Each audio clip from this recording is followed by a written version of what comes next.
Hello guys! Try natin sagutan itong ating CSE review for today.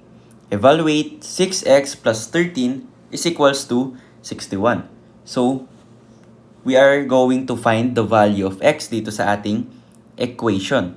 So ngayon, sulat muna natin siya. We have 6x plus 13 is equals to 61.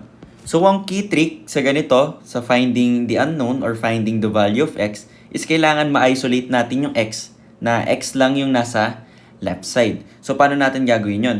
So, una, kailangan natin itong constant na 13, ilipat muna sa right side. Para yung mga nasa right side natin is constant lang siya lahat. Okay? In that way kasi, ma-isolate natin yung ating variable na x.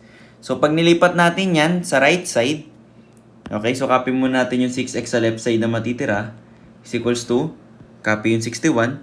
Ngayon, pag nilipat natin sa right side yung positive 13, magiging negative 30 na siya.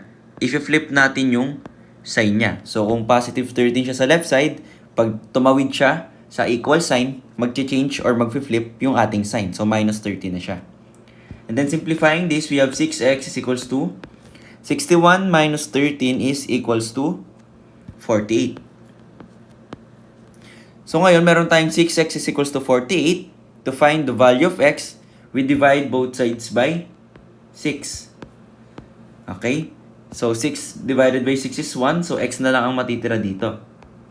So, x is equals to 48 divided by 6 is equal to 8.